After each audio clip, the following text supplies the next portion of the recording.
함께 하나님 말씀 다 같이 함께 읽도록 하겠습니다. 내 아들아, 그러므로 너는 그리스도 예수 안에 있는 은혜 가운데서 강하고 또 내가 많은 증인 앞에서 내게 들은 바를 충성된 사람들에게 부탁하라.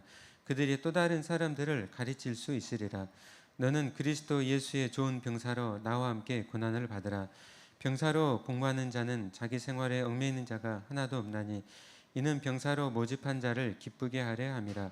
경계하는 자가 법대로 경계하지 아니하면 승리자의 관을 얻지 못할 것이며 수고하는 농부가 곡식을 먼저 받는 것이 마땅하니라. 내가 말하는 것을 생각해 보라. 주께서 범사에 내게 총명을 주시리라. 아멘.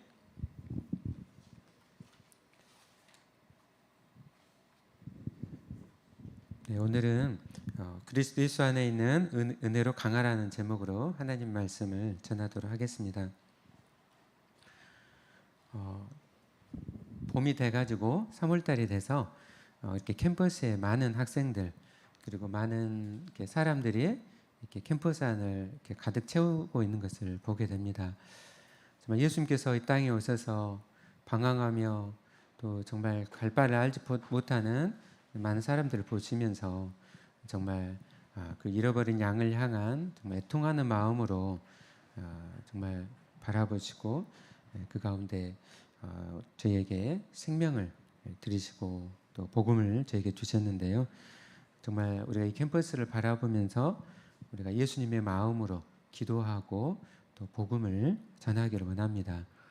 제가 이번 주에 금요일 날 수술을 하는데 한 학생이 뒤에서 이제 계속 이렇게 그 수술하는 광경을 보고 있더라고요. 근데 이제 그 기독간호대 학생이었는데 보통 이제 학생들 오면 거의 그림자처럼 있어요.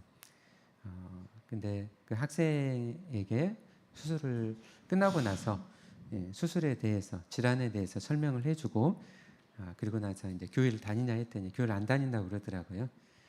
그래서 교회를 다니면 좋겠다.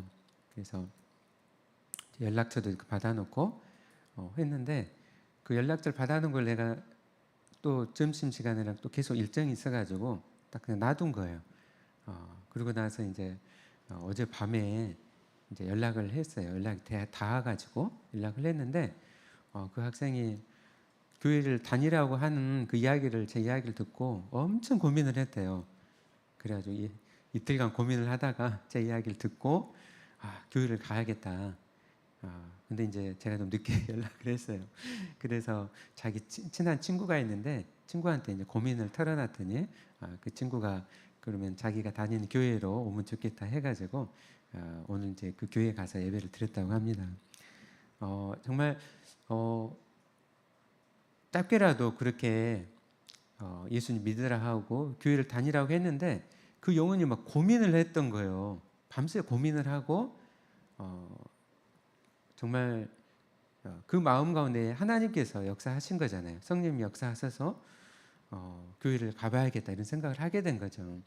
그래서 우리가 해야 될 거는 판단하지 말고 어떤 사람이든지 또 어떤 영혼이든지 내가 해야 될 거, 정말 복음의 전달자가 되는 거. 그럴 때 하나님께서 그 영혼에 역사하시고 우리 교회를 인도하시든지 아니면 또 다른 교회를 인도하시든지 그렇게 하나님께서 인도하신 것을 우리가 함께 기대하면서 나아가기 원합니다. 오늘날 캠퍼스에 복음화율이 한 4% 정도 되는 4%, 대개 5% 정도 미만이면 미전도 종족이라고 해요. 세계 어느 나라든지 복음화율이 5% 미만이면 미전도 종족이라고 이야기를 합니다. 우리 미얀마의 버마족 0.1%인가요, 선교사님? 0.1%. 또 파키스탄의 거기 무슨 족이죠? 네, 여러 민족이 있죠. 파슈툰족은 몇 프로나 될까요? 네, 파슈툰족은 0.00%. 거기는 거의 미전도 종족 수준을 넘어서서 거의 황무지 같은 곳이네요. 네, 근데 놀랍게도 우리 한국 기독교 인구가 한 20에서 25% 정도 된다고 하는데 이 대학교는 4% 정도 된다고 해요.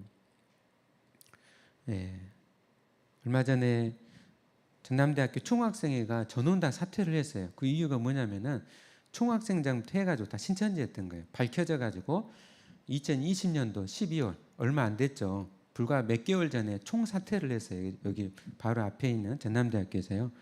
얼마나 지금 대학교가 심각한 상황인지 우리가 지금 보고 있습니다. 우리 앞으로의 지금 또 대학생들 미래잖아요. 대한민국의 미래인데 미래가 다 지금 이런 상황에 지금 빠져 있는 거예요.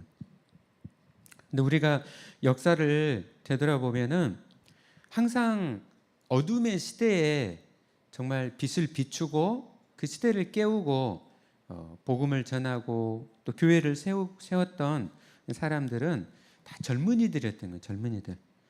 종교교회를 일으켰던 루터와 칼빈, 거의 중세 시대의 그 칠흑과 같이 어두움에 우상 숭배와 교회들이 타락하고 절망하고 있던 그런 시대에 루터와 칼빈과 같은 젊은이들이 하나님께서 이렇게 일으키신 거죠. 일으키셔가지고 그 두 사람을 통해서 유럽 전역에 복음이 전파되고 교회가 새로워지는 놀라운 역사가 일어났던 거예요. 세계 최초의 선교사였던 윌리엄 캐리가 구두선고로 있었는데 17살에 복음을 듣고 예수님을 영접하고 그리고 하나님의 말씀에 순종함으로 선교사로 나간 것이죠. 다 선교에 대해서는 다 들었을 거예요. 근데 켈리가 자기의 부담감으로 그 말씀을 들은 거죠. 오늘 우리가 설교 말씀 들을 때 그 말씀을 나에게 부담해 주시는 말씀으로 내가 받아들인 거예요. 저 말씀 내게 그냥 편한 말씀이야.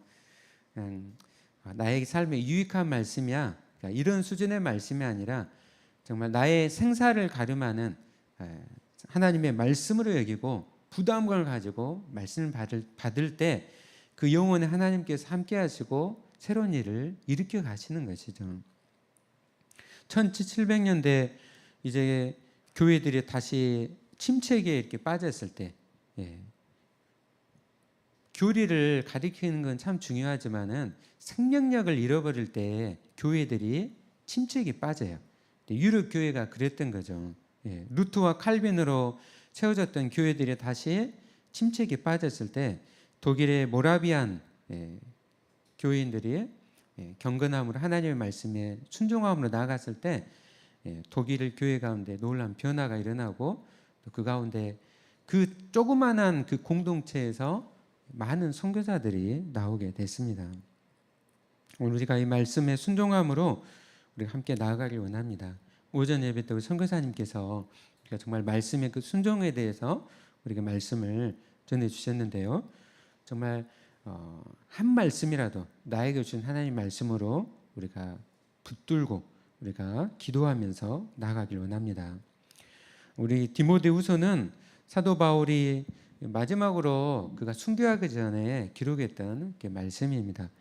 그래서 영적 아들이었던 그 디모데에게 썼죠. 이게 디모데가 이제 목회를 하고 교회를 이렇게 맡고 있었는데 좀 어린 면이 좀 있었어요. 우리 보통 1세대는 굉장히 뜨거운 신앙 가운데서 이렇게 나가잖아요. 근데 2세대, 3세대 넘어갈수록 이렇게 약해져요.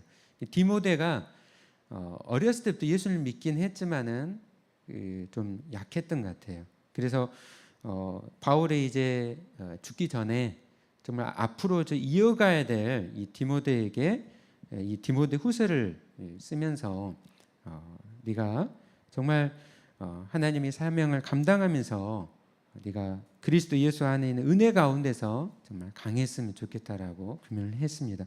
이 말씀은 디모데에게 주신 말씀일 뿐만 아니라 오늘 예배드리는 저와 여러분에게 주시는 말씀일 줄로 믿습니다. 사도 바울은 어디에 있습니까? 지금 로마 감옥에 갇혀 있어요. 그리고 순교를 앞두고 있었습니다. 그가 이 로마서를 기록할 때는 그러니까 로마서 같은 경우에는 이제 좀 자유로운 몸에서 이렇게 했지만은 이 디모데후서를 기록할 때는 이제 순교를 앞두고 있었기 때문에 칠흑과 같이 이런 어두운 감옥에 이제 갇혀 있었던 거예요. 그래서 이제 사도 바울이 그런 감옥에 들어가자 그를 따랐던 많은 제자들이 또 그리스도인들이 두려워서 바울을 배신하고 떠나버렸습니다. 1장 15절을 보면은 모든 사람이 나를 버렸다라고 말씀하고 있습니다. 여러분, 어떤 일이 가장 힘들까요? 네, 함께 이렇게 신앙생활하고 함께 공동체를 이렇게 이루어가는 우리 지체들 중에 한 명이 이렇게 떠나갈 때 얼마나 힘들고 어려워요. 목회자도 한 지체가 떠나갈 때 정말 이 찢어지는 고통 가운데 이렇게 있게 됩니다. 예. 근데 사도 바울은 모든 사람이 떠났다 했어요. 떠났어요.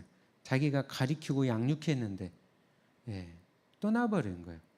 바울이 감옥에 갇히니까 자기들도 붙잡힐까봐 두려워가지고 막 다 떠나버린 거죠. 근데 오늘 이 디모데후서를 읽어보면은 사도 바울이 비관하거나 절망했다는 말씀은 하나도 없어요. 그도 굉장히 힘들고 어려웠겠죠. 힘들고 어렵고 고난이 있지만은 절망하지 않는 거죠. 그리스도인은 힘들고 어렵고 고난은 있지만 절망하지 않는 사람인 거예요. 왜냐하면은 예수 그리스도를 믿고 예수님께서 우리와 함께 하시고 결국에는 예수님께서 정말 이 마지막에 모든 것을 완성하시고 또 그 모든 것을 이루실 것을 저희가 믿기 때문입니다.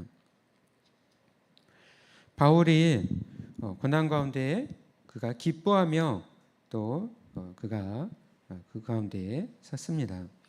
1절 말씀 보면은 그래서 내 아들아 그러므로 너는 그리스도 예수 안에 있는 은혜 가운데서 강하라고 말씀하고 있습니다.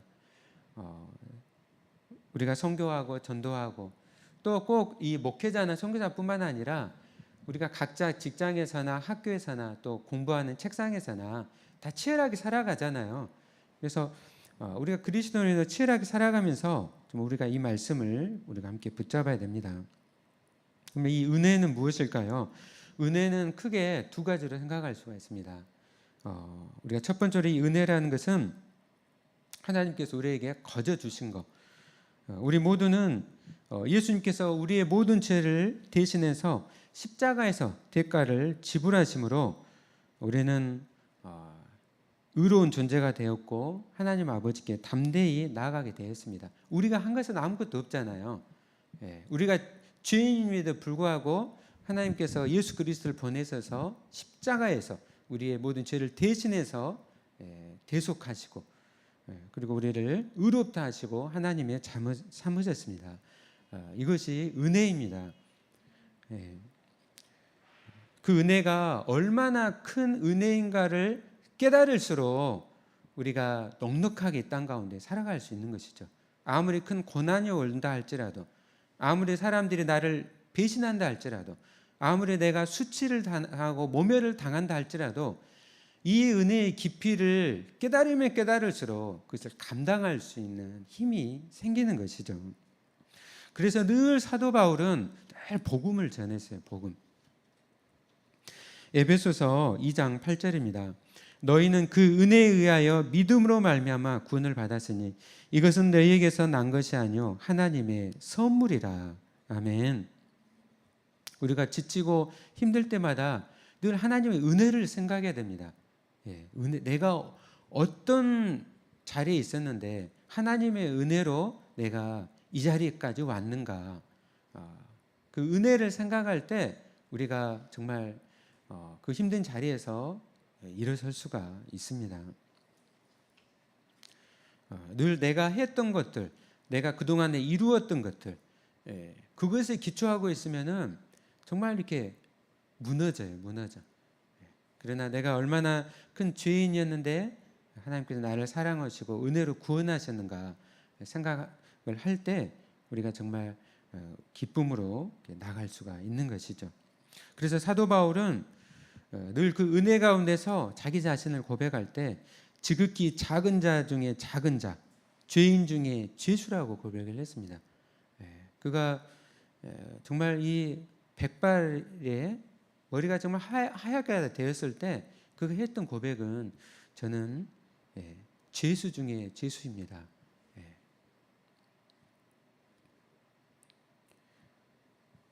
그래서 이 은혜를 체험한 사람은 자신이 상황을 통제하려 하지 않고 하나님의 은혜와 인도에 모든 것을 맡기며 순종하게 됩니다. 예. 그러니까 이 은혜를 체험하지 못하면은요, 하나님 은혜를 붙잡지 않으면은 자꾸 모든 상황을 내가 다 통제하려고 해요. 내 통제에 벗어나면 굉장히 힘들어해요. 모든 것이 나의 계획과 일정 가운데 있는데 이게 통제에 벗어나요. 엄청 힘들어하는 거예요. 예. 그러나 우리가 은혜에 기초할 때 통제에 벗어난다 하더라도 하나님께서 하실 것들을 기뻐하면서 맡겨드릴 수가 있는 것이죠. 예. 내가 열심히 훈련하고 양육을 시켜놨는데 지체들이 떠나요. 예, 떠나. 내 통제에 벗어나잖아요. 그래도 기쁨으로 맡겨드릴 수가 있는 것이죠. 우리는 그냥 복음의 씨앗을 그냥 뿌리는 것이죠. 뿌리는 것.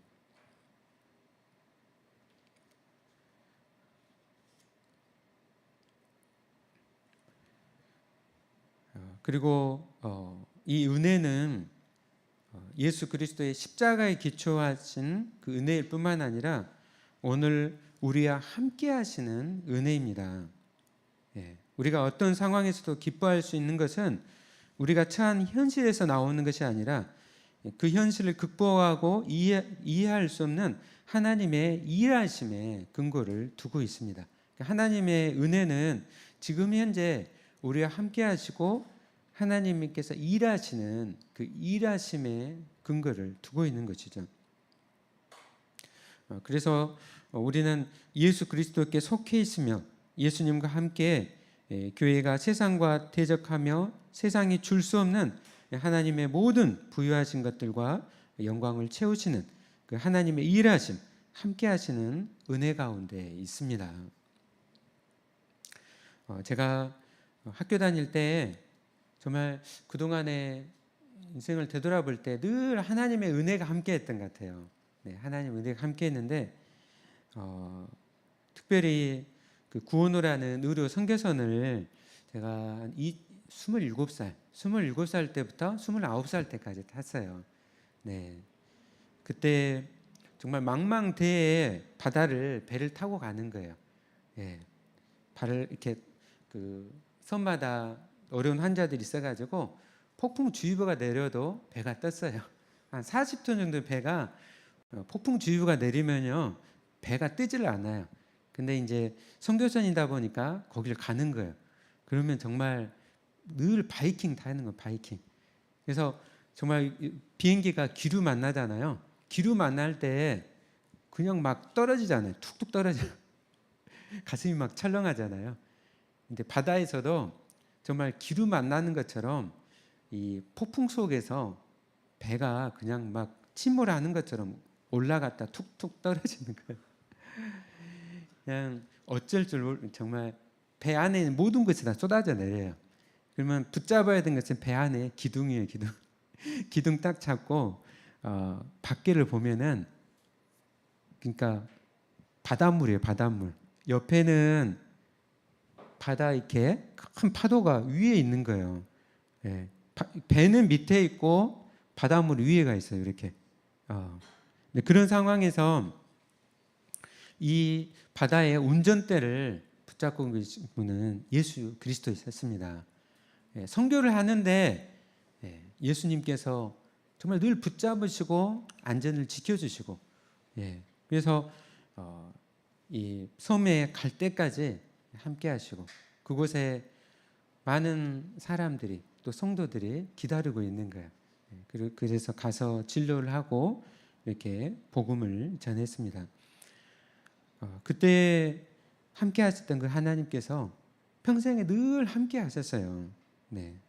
그래서 기쁨으로 선교를 할 수 있었고 또 지금도 여전히 신실하신 하나님께서 은혜 가운데 함께하고 계실 믿습니다.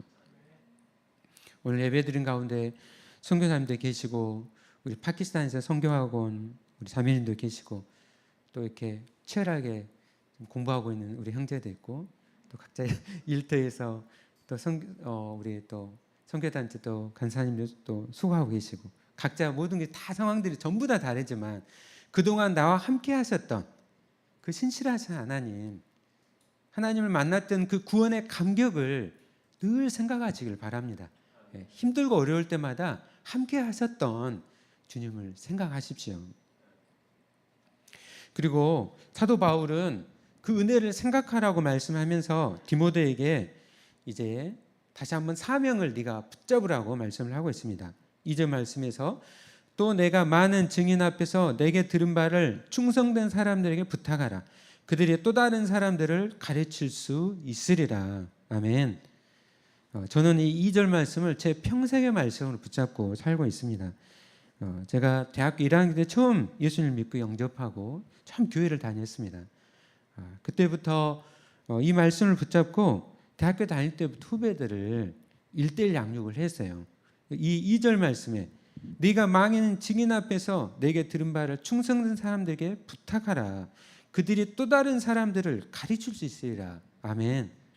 네. 제가 복음을 다른 사람에게 전수하면 그 사람이 다른 사람들에게 또 복음을 전수하는 거예요. 우리 모든 그리스도인은 주님의 제자입니다. 그리고 이 제자는 이 말씀을 따라서 다른 사람에게 복음을 전수를 해줘야 되는 것이죠. 선교사님들도 선교지에서 많은 사역을 하세요. NGO 사역이라든지 또 여러 국률의 많은 사역들을 하시지만 본질적인 이 사역은 바로 제자 사는 사역입니다. 잃어버린 영혼을 주님 앞에 돌아오게 하는 것, 그를 위해서 모든 사역이 이렇게 함께 있는 것이죠.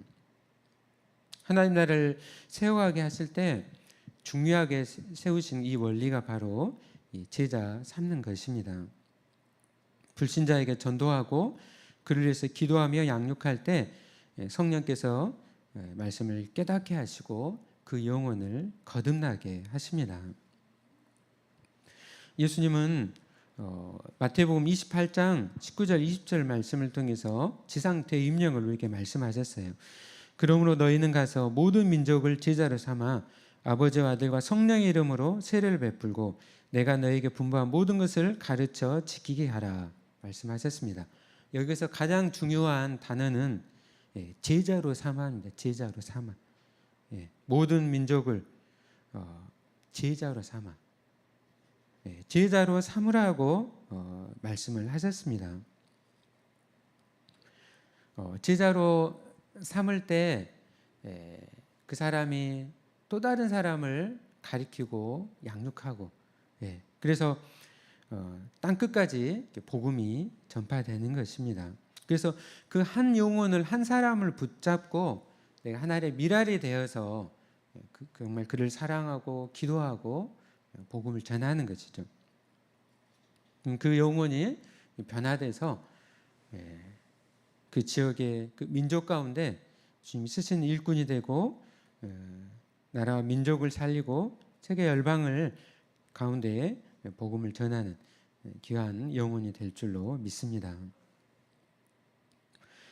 셋째로 이 사도 바울은 이제 디모데에게 3절 말씀을 통해서 도전하고 있습니다. 함께 읽겠습니다.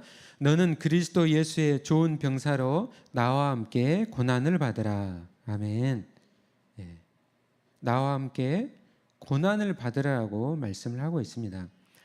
고난은 마지 못해서 받는 것이 아니라 그리스도의 제자가 복음을 위해 고난과 희생적인 삶에 자발적으로 참여하는 것입니다. 그리스도인은 군인과 같습니다. 군인은 상관의 명령에 무조건 복종을 해야 되는 것이잖아요. 오늘날 너무 우리 사회가 자아 중심, 자기 자아가 신이 되어서 살아가는 그런 좀 시대를 살아가고 있어요. 그래서 교회를 다니면서도 자기 자신이 중심이 되고 그리고 예수님은 그냥 나를 돕는 분, 나를 도와주시는 분으로만 이렇게 생각하는 거예요. 그게 아니라 예수님을 믿을 때 예수님은 나의 주님이 되시는 거예요. 주님께서 나에게 명령하실 때 나는 군인이기 때문에 그 명령에 절대 순종을 하는 것이죠. 그래서 사도 바울은 사도행전 14장 22절에서 이렇게 말했습니다. 제자들의 마음을 굳게 하여 이 믿음에 거하라 권하고 또 우리가 하나님 나라에 들어가려면 많은 환난을 겪어야 할 것이라 하고. 아멘. 물론 여러분 그냥 고난 그 자체가 사실은 좋은 건 아니에요. 고난 그 자체가 고난 그 자체를 즐기라고 하는 것은 아니죠. 예. 금욕주의가 그렇게 이야기하죠. 고난 자기가 그냥 고난을 즐기려고 막 등에다 막 책짓질 하고 막 그것이 아니라 고난 가운데서 예수님으로 기뻐하는 것이죠. 주님의 사명을 맡으면서 기뻐하는 것입니다. 그리스도 예수의 좋은 군사로 함께 고난을 받는 여러분이 되시기를 바랍니다. 아멘. 그래서 이 고난의 끝에 어떤 하나님께서 우리 가운데 그런 상급을 주시는지 우리가 10절, 11절 말씀 보도록 하겠습니다. 오늘 읽지는 않았지만요. 10절 말씀입니다. 그러므로 내가 택함 받은 자들을 위하여 모든 것을 참음은 그들도 그리스도 예수 안에 있는 구원을 영원한 영광과 함께 받게 하려 함이라. 아멘.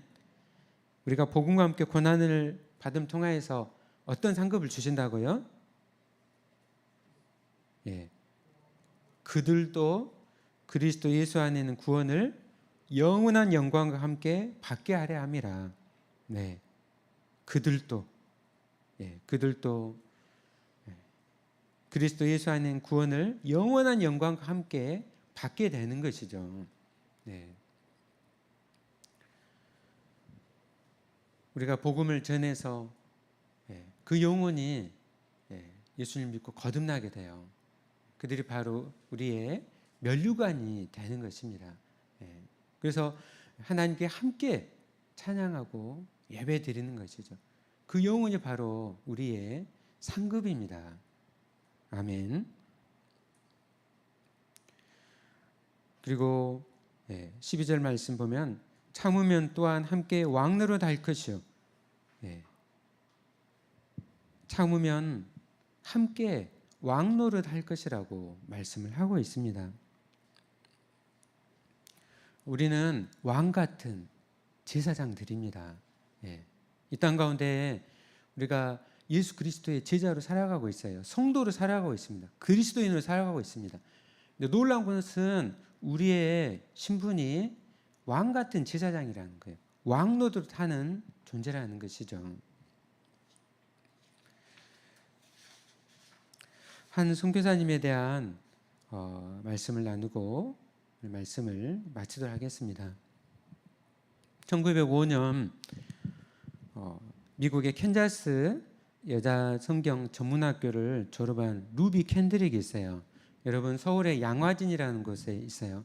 양화진에 선교사 묘지가 있는데 가보신 분들 계세요? 우리 전도사님, 우리 선교사님, 우리 분이엘교회 지체들랑 언제 한번 서울에 가서 같이 한번 가보시게요. 거기에 한 선교사님들 200 몇 개 정도의 묘지가 있어요. 거기에 각 묘지마다 다 이렇게 글이 좀 적어져 있는데요. 이 루비 캔드릭의 이 묘지에 가면은 이 선교사님은 1907년에 텍사스 에버스 청년회 후원으로 선교사로 우리나라에 왔습니다. 그래서 선교를 위해서 한국어를 배우던 중에 급성 맹장염이 왔어요. 그래서 수술을 받았지만은 젊은 나이에 하나님을 부르심을 받았어요. 그러니까 오자마자 얼마 안 돼서 순교를 하게 된 거죠. 그녀는 죽어가는 순간에도 앞으로 이 텍사스의 청년들이 10명, 20명, 50명씩 조선으로 오게 해달라는 유언을 남겼습니다. 그리고 그녀의 유언은 20명의 이 에버스 청년회 회원들이 선교사로 결단해서 오게 되는 놀라운 결과를 이루게 했습니다. 그녀가 부모에게 마지막으로 쓴 죽기 전에 쓴 편지 내용 가운데 일부입니다. 조선 땅에 오기 전 집들에 심었던 꽃이 활짝 폈다는 소식을 들었을 때 하루 종일 집 생각만 했습니다. 이곳은 참 아름다운 것입니다. 선한 마음과 복음에 대한 열정으로 보아 아마 몇십 년이 지나면 조선의 이곳은 주님의 사랑이 넘치는 곳이 될 것 같습니다. 그러나 한편에서는 탄압이 점점 심해지고 있습니다. 그저께는 주님을 영접한 지 일주일도 안 된 서너 명이 일본에 끌려가 순교했고 토마스 선교와 제임스 선교사도 순교했습니다. 본부에서는 철수하라고 했지만 대부분의 선교사는 그들이 전도한 조선인과 숨어서 예배를 드리고 있습니다. 오늘 밤은 유난히 고향으로 돌아가고 싶습니다. 외국인을 죽이고 기독교를 증오한다는 소문 때문에 부두에서 저를 끝까지 말리셨던 어머니의 얼굴이 자꾸 제 눈앞에 어른거립니다. 아버지, 어머니, 어쩌면 이 편지가 마지막일 수도 있습니다. 제가 이곳에 오기 전 뒤뜰에 심었던 한 알의 씨앗이 이제 내년이면 온 동네가 꽃으로 가득하겠죠. 그리고 또 다른 씨앗을 만들겠죠. 저는 이곳에 작은 씨앗이 되기로 결심했습니다. 제가 씨앗이 돼 이 땅에 묻히게 됐을 때 조선 땅에는 많은 꽃이 피고 그들도 여러 나라에서 씨앗이 될 것입니다. 저는 이 땅에 저의 심장을 묻겠습니다. 이것은 조선에 대한 제 열정이 아니라 하나님께서 가지는 조선에 대한 열정이라는 것을 알게 됐습니다. 참 루비 캔드릭이 마지막 죽기 전에 부모님께 썼던 편지의 내용입니다. 우리가 정말 주님의 그 크신 사랑, 정말 그 은혜를 우리가 생각하면서 정말 우리가 기쁨으로 오늘 사도 바울이 디모데에게 정말 했던 이 말씀, 너희는 그리스도 예수 안에 있는 은혜 가운데서 강하라. 그리고 많은 증인 앞에서 내게 들은 바를 충성된 사람들에게 부탁하라. 너는 그리스도 예수의 좋은 병사로 나와 함께 고난을 받으라. 이 말씀을 붙잡고 살아가는 여러분들이 되시기를 바랍니다. 모두가 다 선교사로 나가는 이야기는 아닙니다. 모두가 다 목사가 되라는 이야기는 아닙니다. 여러분 한 사람 한 사람이 다 예수 그리스도로 부름받은 주님의 종인 줄로 믿습니다. 책상에서 공부할 때 치열하게 공부하십시오. 그러나 공부할 때 분명한 목적을 가지고 공부하시길 바랍니다. 나를 왜 이 책상으로 인도하셨는지, 나를 왜 이렇게 공부하게 하시는지, 이 땅의 삶, 단지 나의 즐거움, 이 땅에서 그냥 시간을 낭비하는 인생으로 사는 것이 아니라 내가 공부하고 이 땅 가운데 하나님께서 나를 쓰시기 위해서 이 땅 가운데 보내셨음을 분명히 믿으면서 정말 하나님 앞에 영광 돌리시는 정말 그 가치 있는 인생 가운데 살아가는 여러분들이 되시기를 바랍니다. 늘 사도 바울이 하셨던 이 말씀을 늘 기억하십시오. 힘들 때마다 늘 생각하십시오. 나에게 베풀어 주셨던 하나님의 은혜가 얼마나 큰 은혜였던가. 그 나와 평생에 동행하셨던 그 주님의 은혜가 얼마나 큰 은혜였던가를 생각하시고 지금 나를 좌절케 하고 나를 실망케 하고 나를 떠나고 배신하고 힘든 상황은 그 모든 것이 있을지라도 그 은혜 가운데 살아가시는 여러분들이 되시기를 바랍니다. 수많은 사람들이 아니라 한 영혼으로 여러분 소망을 가지고 살아가십시오. 우리 함께 이 찬양을 우리 함께 부르면서 이 말씀을 붙잡고 우리가 함께 찬양하며 기도함으로 나아가겠습니다. 우리 오늘 눈물로 하나의 미아를 씨앗을 심는다.